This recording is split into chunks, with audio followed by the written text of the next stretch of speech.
Hi, welcome to HATV. I'm Paul Malkmus. I'm Ann Malkmus. And we're going to answer a question we get quite often today. We do get this question frequently. And on the healthy diet, we talk about that we consume a lot of fresh fruits and vegetables and living food diet, but the diet does contain 15% cooked food.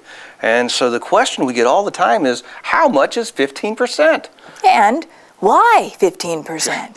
And so because the healthy diet is really what we want as a concept, it's really hard for us to give just a hard, cut and dry answer on how much food is 15%. You mean you can't give it to me in ounces or grams? Nope, or calories. Oh, really?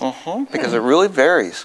But what we do want to do is we want to have some cooked food, but the predominant amount of our diet is raw fruits and vegetables. So, some scenarios that might help you identify what 15% looks in the course of a day.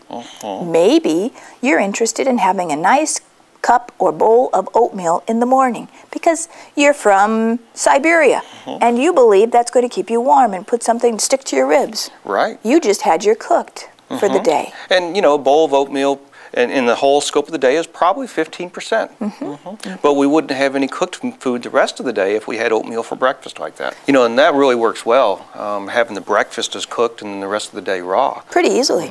Another example would be to take it and have a salad, or a sandwich rather, for lunch. So, summer just ended. Those tomatoes were wonderful.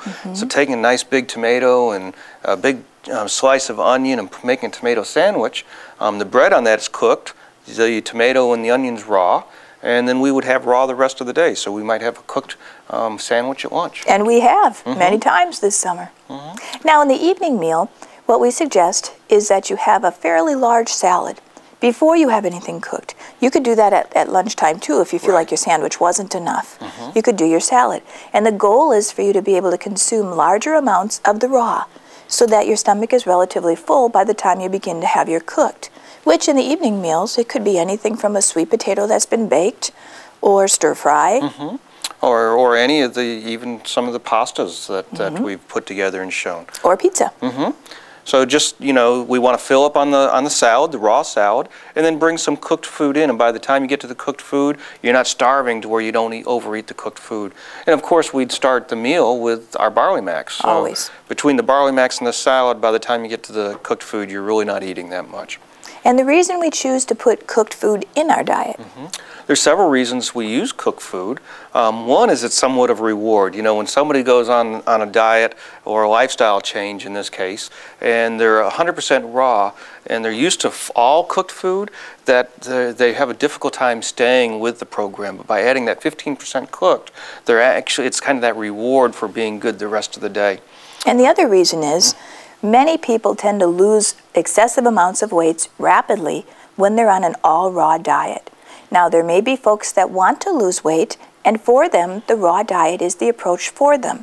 However, for those that really lose it too quickly and don't want to lose any more, we have found that adding as much as 15% cooked food will help them to maintain and even gain a little bit of weight if that's what they need to do.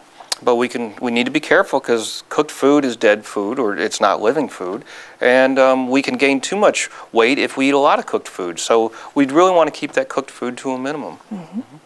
There's also some nutrients that you can extract or that you can assimilate from the cooked food that's a little more difficult for you with the raw food, and a tomato is an example of that. That's right. And so there's a number of reasons why we use cooked food. Actually, Dr. Malkmus started out with all raw for the first year, and he found that by adding just 15% cooked, that he actually did better, and many people have told us the same thing.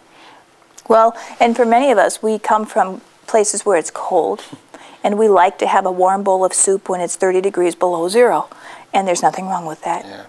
I think the important thing here is to realize the healthy diet is a concept, that we don't want to create this many calories of cooked and this many calories of raw, and if you go over, then you're in trouble. So we want about 15%. If one day you have 20% cooked and the next day you have 10, it all comes out in the wash, and we don't want to get all wrapped up around that. No. So even though we can't paint a pretty picture for you to tell you exactly what cooked food amounts is perfect for you, just know that a cooked food is more like a dessert. You have it in moderation or even less. You have smaller amounts, but it is a gift when you get it. So we trust that this has been of benefit for you today. This is AM and PM. We'll see you next time on HATV.